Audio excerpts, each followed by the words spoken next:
dia, nesse dia frio aí. Vou falar um pouquinho aqui para vocês a respeito do Ebert. Alguém aqui conhece o Ebert? Beleza. Bom, antes disso eu vou me apresentar. Eu sou o Bruno. Eu comecei a minha carreira de desenvolvimento trabalhando numa empresa que construía um sistema operacional em nuvem. E por conta disso eu comecei trabalhando meio baixo nível aí, então trabalhava com C, compilava algumas coisas. Depois eu passei a trabalhar com Perl. Aí eu vim para o meu primeiro Fizzly em 2010 e conheci Arduino, fiz umas brincadeiras aí com a automação. Parti para mundo mobile, Objective-C, e aí eu senti saudade dos servidores e passei a programar Rails. E aí hoje eu estou aí, Ruby Rails é o meu dia a dia.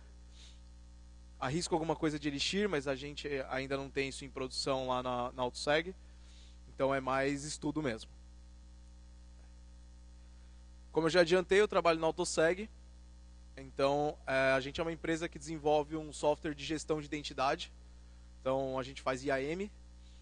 Eu trabalho com todas aquelas letrinhas que a gente conhece, SAP, AD, mainframe, enfim.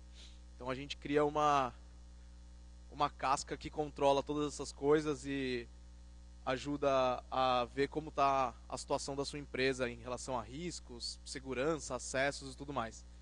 E a gente também tem um software de cofre de senhas. Então ele armazena alguns scripts, eu consigo fazer algumas automações, disparar uns webhooks, tudo criptografado, é bem legal. Se alguém tiver interesse depois, eu vou estar aí pela feira, eu tenho os cartões aqui. Vamos lá. Mas aí o que acontece? A AutoSeg ela é parceira, irmã aí de uma empresa que é a Plataforma Tech. Alguém aqui conhece a Plataforma Tech? A Plataforma Tech é a empresa responsável por criar a Gen do Device, que é muito usada no mundo Rails. Eles também são os criadores do Elixir. É um pessoal que conhece bastante de tecnologia. E eles criaram esse carinha aqui, o Ebert. E quem é o Ebert? Ele é um assistente de revisão de código. Como assim revisão de código? Para quem é desenvolvedor, sabe que o Code Review é uma prática muito importante. Então, através do Code Review, a gente consegue distribuir conhecimento para o resto da equipe e também evitar aqueles famosos Truck Factories, né?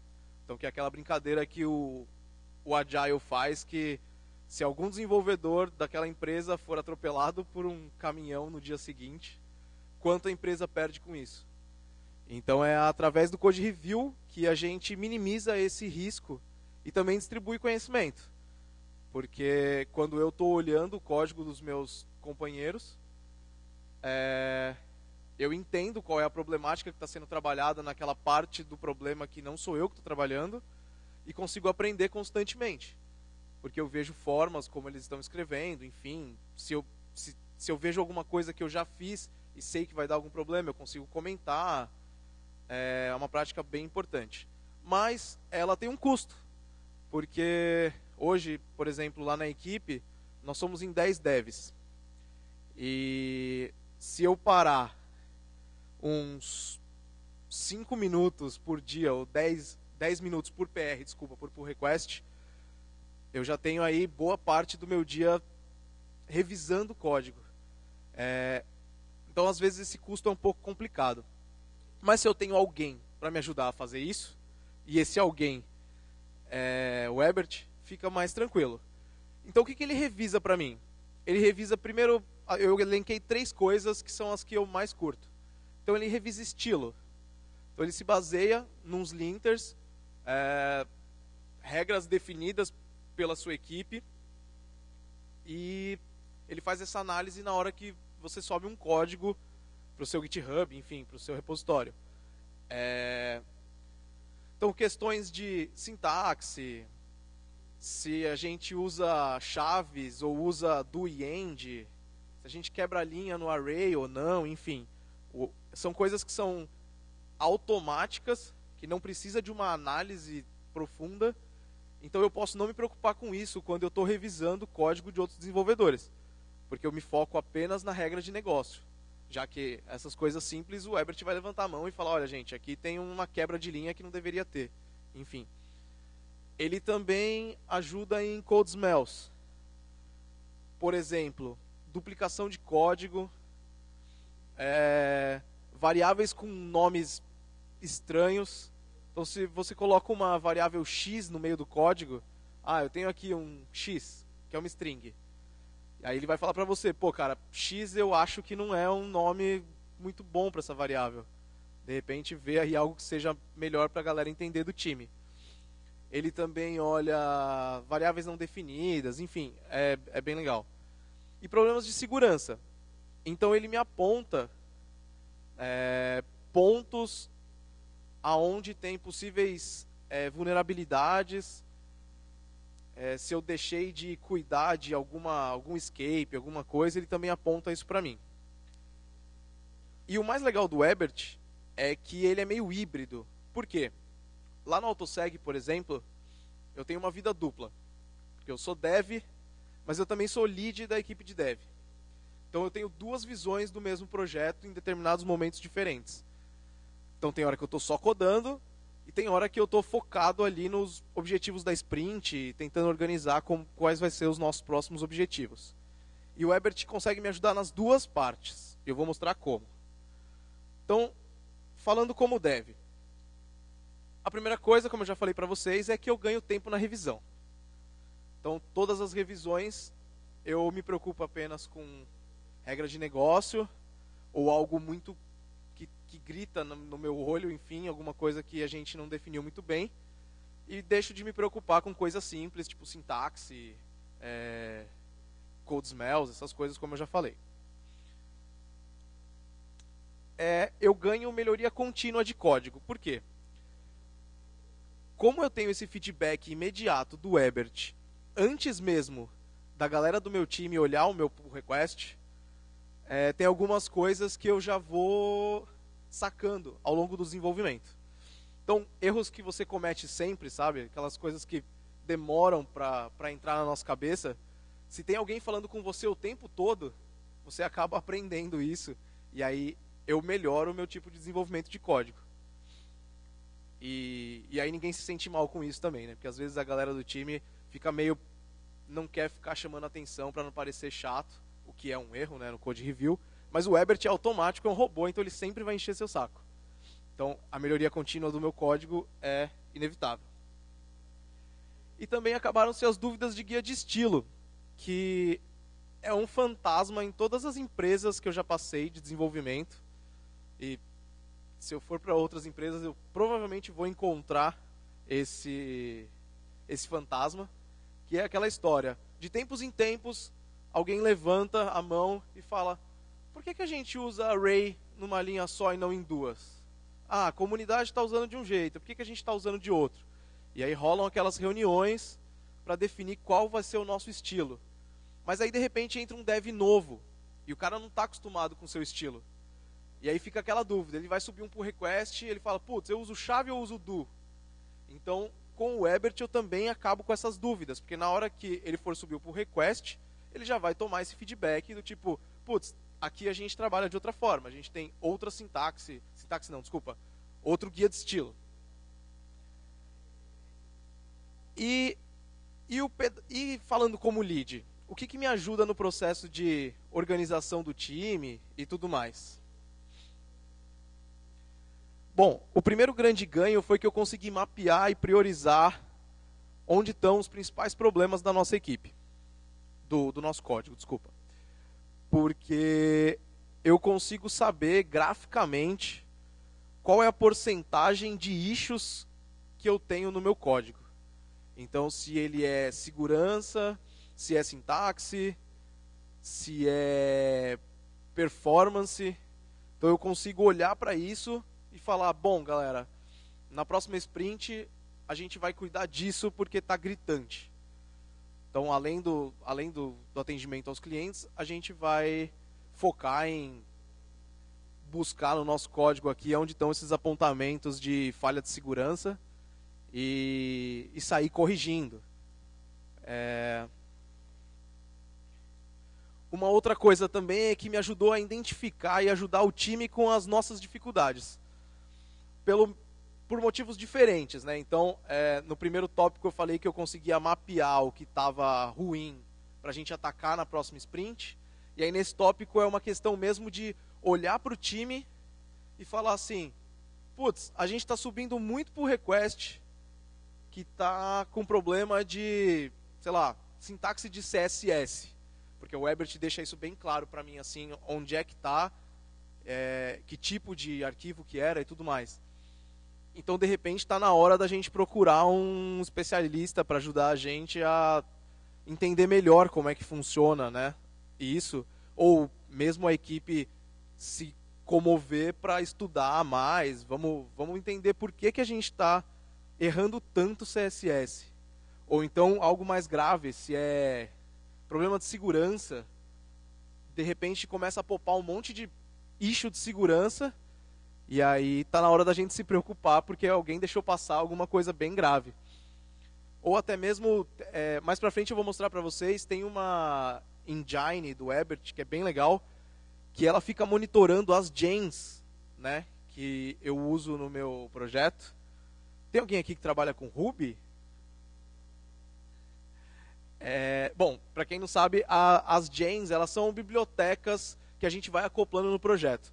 E aí tem uma engine do Ebert que fica olhando para mim se aquela versão de biblioteca que eu estou usando é segura.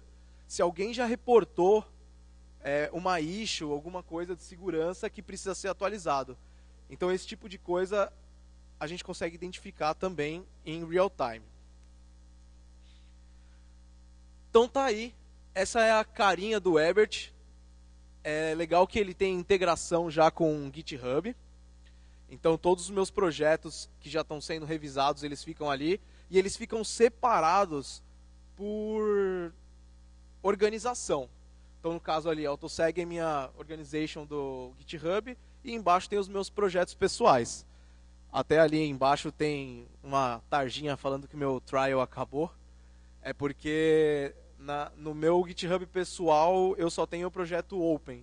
Então, eu não tenho uma licença de Ebert porque ele é free para você trabalhar com os projetos open. Se você quiser trabalhar com um repositório privado, aí tem as licenças, enfim. E aí na AutoSeg tá ali os nossos repositórios privados. Então eu tenho aqui o meu painel centralizado com todas as issues e as coisas que estão sendo revisadas. E aí eu posso adicionar uma nova. Eu vou fazer uma simulação aqui de como se eu estivesse colocando um repositório novo, para vocês verem que é muito simples. Então tem aquele botãozinho verde ali do tipo, vou colocar um novo repositório no meu Ebert. Então, ele já automaticamente mostra para mim quais os repositórios que eu tenho no GitHub e quais que eu posso iniciar uma revisão. Então ali eu já tenho 2 que estão sendo feitos. E aí eu vou colocar mais um para a gente ver como é que funciona. No momento que eu clico, ele mostra para mim, bom, eu estou aqui fazendo a revisão eu escolhi esse projetinho Porto das Baleias, que era um rascunho da palestra que a gente deu na quarta-feira sobre Docker e Rails.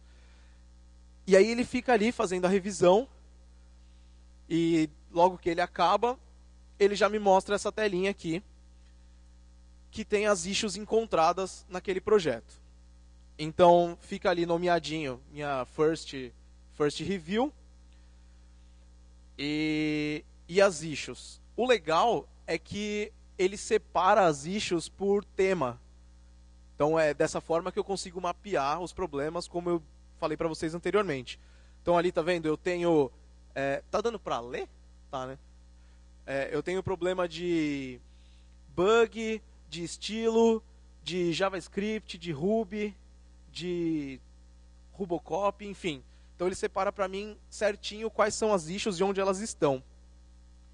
É engraçado que esse repositório eu não fiz nada, tá? Eu só criei um projeto Rails do zero e subi ele para análise. E aí ele ficou com essas 15 issues aí. Então é legal também porque já é um alerta que você pode de repente já ajudar a contribuir. Porque ficou alguma coisa para trás que que alguém não olhou lá no Rails, você já pode subir um PR, ver se tem uma issue e falar, pô, vocês estão com a sintaxe desatualizada aqui. Então é legal que dá para sentir tudo isso também. E aí, lá em cima, naquela tarja azul, tem um botão para eu fazer o download da configuração. Porque até então eu não fiz nada, né? Eu tinha um repositório no meu GitHub, eu linkei o meu Ebert no meu GitHub e falei, olha para mim esse repositório. Eu não fiz mais nada. Então tem aquele arquivo de configuração que é o YAML que ele usa para startar as revisões para mim. Então tudo que eu tenho que fazer é fazer o download desse arquivo e jogar na raiz do meu projeto. Então eu jogo ele como um arquivo oculto, né, um .ebert.yaml, e a partir daí o meu projeto está configurado. É somente isso. Eu preciso fazer o download, colocar na raiz do meu projeto, e aí toda vez que eu fizer um push para o repositório, ele vai startar uma nova revisão. E o que tem nesse arquivo de configuração? Putz, não sei se está dando para ler? Não, né? Deixa eu pegar aqui o meu mesmo.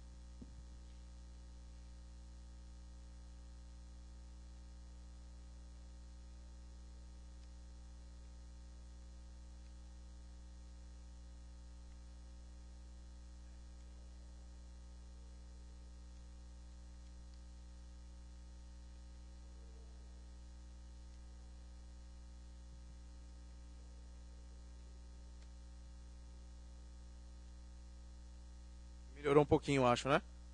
Mais ou menos. Deixa eu tentar um fundo branco aqui.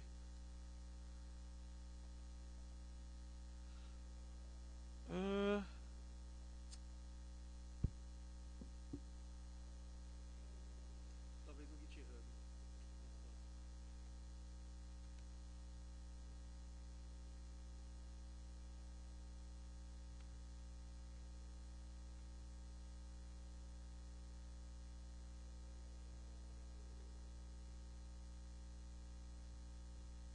Agora sim. Bom, então a estrutura desse YAML ela é basicamente essa. Então eu digo primeiro da onde é o style guide que eu estou seguindo, as regras. Então no caso aí está default. Quando você pede para o Ebert olhar um repositório seu, ele vai fazer uma pré-análise de que tipo de linguagem que você está usando para já te dar um template. Se você está trabalhando num projeto Ruby, então o interessante é você ter as seguintes engines ligadas. Então ali tem o Fixme, o Rubocop, o Breakman e tal, que são do mundo Ruby.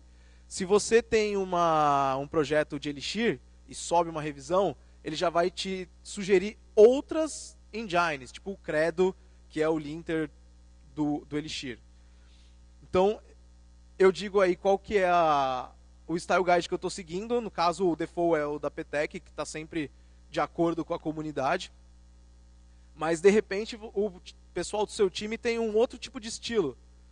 A galera curte outro style guide. Então, você pode fazer o seu, manter um repositório e apontar aí. A segunda linha ali tem o pull requests enable true. Essa, se eu não me engano, é uma configuração que não vem por default, mas eu gosto muito dela. E eu vou mostrar para vocês o que acontece quando eu ativo essa configuração. Embaixo tem as listas de engines que estão ligadas.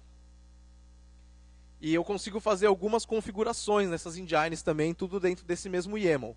Então, de repente, eu quero que o Rubocop ele não se preocupe com todas as coisas. Eu quero que você olhe só estilo de classes. Então você consegue ir lá configurar direitinho, bem nas especificações, como você configuraria um Rubocop fora do Ebert normalmente.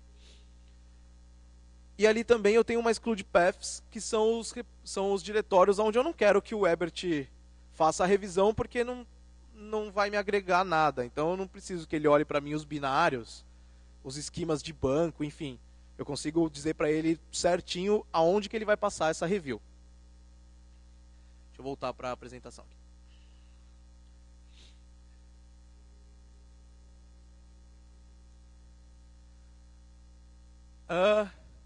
Isso daí é o que acontece quando eu tenho aquela configuração ligada lá do pull request true. Ele comenta no meu código como se fosse um desenvolvedor do meu time. Então ele comenta para mim lá, na hora que eu subo pro request no GitHub, falando o que aconteceu. Não deve estar dando para ler aí direito, mas no caso aí ele está dizendo para mim assim, tem uma string que você usou aspas duplas, mas não tem interpolação ali, é só uma string simples. Então seria legal você usar aspas simples no lugar de aspas duplas, já que não tem interpolação. E embaixo ele já gera um link te mandando para documentação a respeito disso. Então, às vezes é documentação do linter ao qual ele está associado. Às vezes é uma documentação de página do o que é aquele aviso e tudo mais. Por exemplo, quando o Brakeman me avisa, eu tenho uma possível SQL injection, ele já me leva direto para a página da documentação do Brakeman explicando o que é uma SQL injection, como é que eu evito e tudo mais. Então é bem legal que ele comenta e já agiliza esse processo. E aí aqui, no overview do projeto, eu consigo ter esse gráfico que vai acompanhando o projeto ao longo da vida dele. E aí eu consigo saber ali, separadinho por tipos, né? Bugs, estilos. Eu consigo saber como é que está o nosso andamento. Se as issues estão diminuindo, se as issues estão crescendo.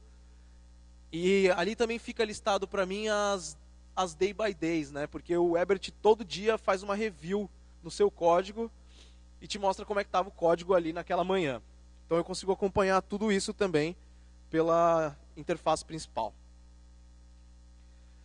Aí aqui as engines que ele tem. Eu fiz esse print screen ontem à noite, então está atualizado aí. Ele tem 44 engines possíveis para serem configuradas. De diversas linguagens. Então eu lembro assim de cabeça que eu sei que ele analisa código Python, analisa Ruby, analisa JavaScript, analisa Go, analisa Elixir. Tem algumas coisas de CI também que ele consegue analisar. Então tem uns... Ele verifica arquivo de Jenkins, se eu não me engano, alguma coisa assim. Como eu falei, tem, por exemplo, aquela engine que verifica a versão dos pacotes para mim. Então tem muita coisa para ser configurada. Ele consegue ajudar num leque bem grande de configuração. E aí também, todas essas engines elas estão bem documentadas, seja ou pela galera do Ebert, ou ele já te leva para a página de documentação oficial mesmo. Então tá tudo certinho lá como configurar. E ainda assim, se sobrarem dúvidas, você consegue usar o chatzinho ali do lado. Você pode falar com o Jorge, que ele responde no dia seguinte, normalmente. E aí é bem legal você poder falar direto com alguém que vai entender o seu problema, tá vendo ali no background a sua configuração e já vai te poupar tempo de pesquisa. Eu vivo pentelhando o Jorge. Qualquer coisa que acontece eu já reporto e tudo mais. E, enfim, isso ajuda tanto eles quanto a gente. Então é bem legal. E, bom, então, Telecurso 2000 para quem lembra, se liga aí que é hora da revisão. Então, o que eu ganho com o Ebert? Eu ganho eficiência, agilidade, planejamento, segurança, elegância. No começo é um pouco difícil, porque às vezes a equipe ela não adota muito bem, porque ela fala, putz, agora o cara fica ali reclamando que eu coloquei um ponto e vírgula onde não tinha, sabe? São coisas que parecem bobas, mas a gente já aprendeu no Clean Code que o que importa é você manter um padrão. Se a gente definiu numa reunião que a gente não vai usar ponto e vírgula, então a gente não pode ter exceções. Porque senão gera até dúvida para quem é novo. Eu sinto muito isso. Quando a gente tem um dev novo, se você não segue o padrão de comunidade, ou se você não deixa muito claro qual que é o seu estilo, a pessoa demora para entrar no ritmo, porque ela fica às vezes até envergonhada, que ela fala, putz, toda vez eu vejo a galera comentar no meu código, sabe? É um pouco chato, enfim. Então, o Ebert vai dando esse ganho para todo mundo. E aí, quem é que ganha com o Ebert? Então, o time de dev ganha, eu falando como lead ganho, o cliente ganha porque a gente ganha agilidade e aí você tem uma camada a mais de verificação, né? Então, você já escreve teste, você vê os testes passarem no CI, você tem o code review de todos os devs, você tem um code review automatizado e aí dá para você configurar lá no seu GitHub e falar assim, ah não, se não tiver um ok do meu CI e nem um ok do meu Ebert, eu não vou deixar esse pull request mergear. Então você garante que o código que está entrando em produção, ele foi revisto várias vezes por pessoas diferentes, por inteligências artificiais diferentes. E isso, em termos de escalabilidade, é incontável. Desculpa. Quem é que está faltando ganhar com o Ebert? Tá aí, nossa torcida aí, somos todos piquenique amanhã. E, bom, é isso. É uma palestra bem rapidinha para mostrar para vocês a ferramenta. Muito obrigado. Alguém tem alguma dúvida? Não? Pode falar.